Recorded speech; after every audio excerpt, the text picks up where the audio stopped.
Golf isn't exactly known as the sport of cheaters, but it happens. We've probably all seen amateurs mess up and break a rule from time to time. It is bound to occur. All sports have complicated rules, and golf is no exception. Even the PGA Tour players accidentally break rules from time to time. Let's look at some infamous times rules have been broken. So what is up with all these golf rules? Golf has been around a long time. It's not a new sport. The long list of rules for the game of golf have been condensed over time in the hopes of making it an easier sport to understand for amateurs and new arrivals to the game who have little to no experience. Tricky situations arise out on any given golf course, and the rules are there to assist with these situations. But having the rules and understanding these rules are two different things. Even players who have logged a bunch of holes miss things. Rules are there to be broken, but of course, not always intentionally. The big tournaments are those prized moments you hope that rules get followed so confusion is limited, but they happen even on the biggest stage. There have been key moments in which rules were broken by a PGA Tour professional, and that is why we are here to talk about it. Next, Dustin Johnson at the 2010 at Whistling Straits. Dustin Johnson has won 2 major championships, so he is no amateur of the sport. He is a leading professional, so he should know all the rules, right? Not so fast, but not all rule breaking is of a sinister nature. In 2010, Johnson whacked an errant tee shot on the final hole at Whistling Straits. The ball ended up coming to a stop in a mucky waste area full of sand. The area was deemed a bunker during the week of the tournament. Johnson seemingly forgot this fact entirely. He approached and grounded his club behind the ball, and as a result, he assessed a 2-stroke penalty as he walked off the green. This mistake would eventually cost Johnson because of the 2 strokes he missed out on entering a playoff that saw Martin Kaymer defeat Bubba Watson.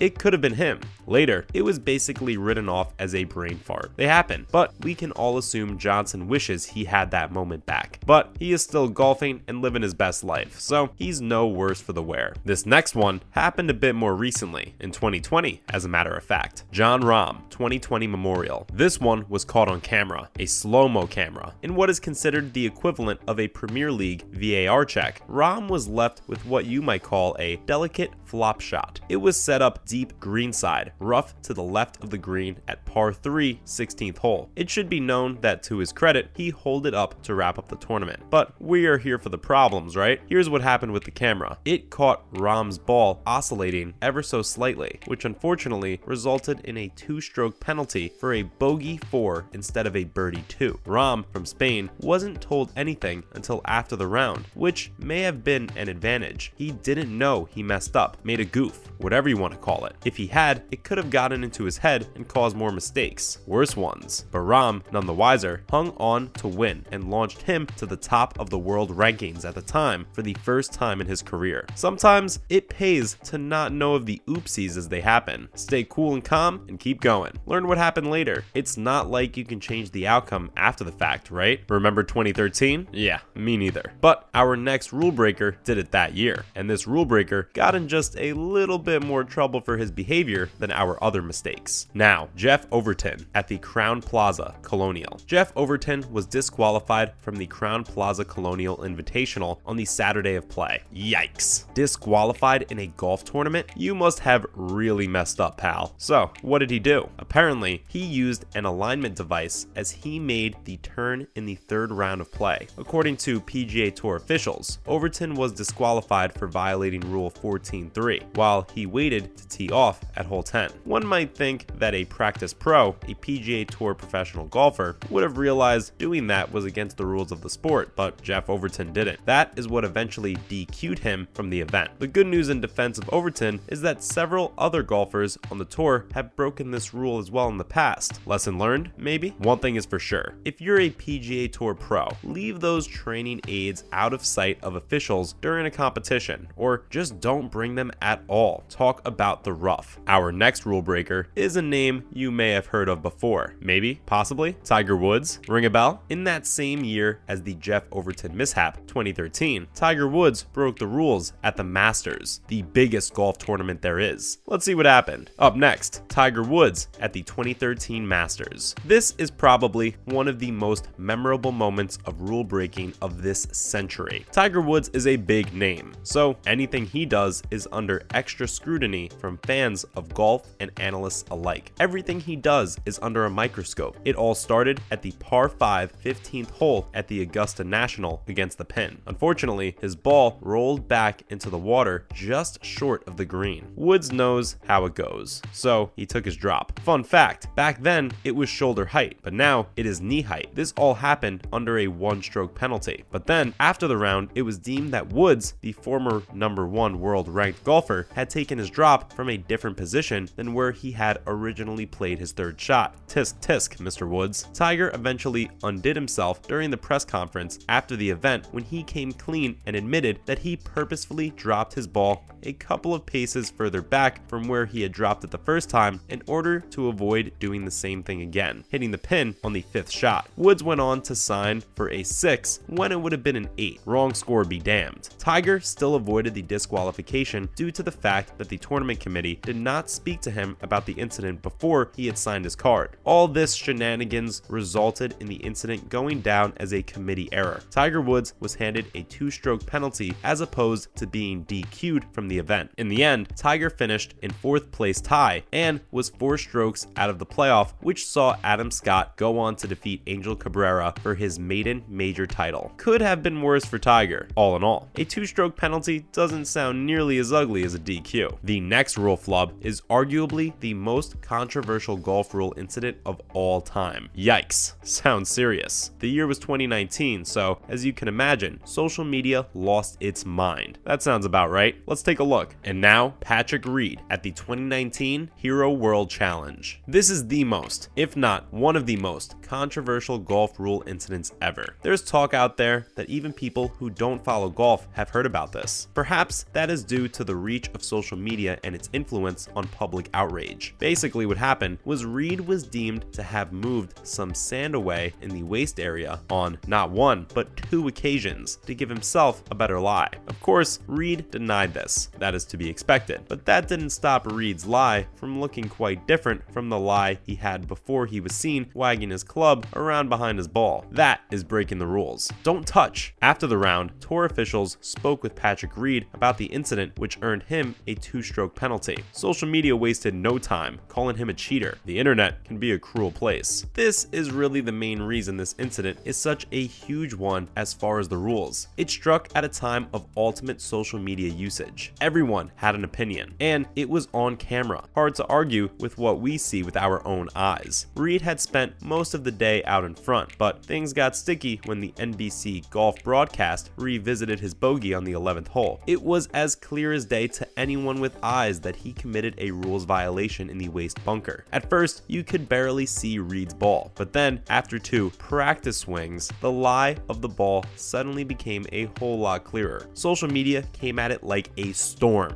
Thousands of videos were posted pointing out the cheater and his foul play, as they called it. Unfortunately for Reed, niceties aside, he was caught. Reed didn't speak to anyone or report the violation as he went about his business, but soon after, the PGA Tour officials found him to ask exactly what he was doing, which resulted in the 2-stroke penalty and a triple bogey 8 instead of a bogey 6 at the 11th. When Reed spoke to the media after his round, he looked mortified. The embarrassment was thick on his face. Social media didn't buy his excuse. Watch the video and let us know what you think with a comment. He talked at length, giving excuses for what he'd done. Most people on social media, including fellow golfers, couldn't believe he would cheat. And then it came out and it seemed obvious he had cheated twice in the same way. Whoops. Opinions were all over the place, but most felt certain that Reed should have been disqualified from further play. Golf is not an easy sport, so maybe it isn't surprising that some players may try to bend the rules to their advantage when possible. Unfortunately for the above golfers, they were all seen and caught doing it. Next time, play by the rules, guys. Thank you for watching. We hope you enjoyed the video as much as we loved making it for you. We'll be back with some great new content, but in the meantime, please hit the like and subscribe buttons. We'll see you soon. Take care.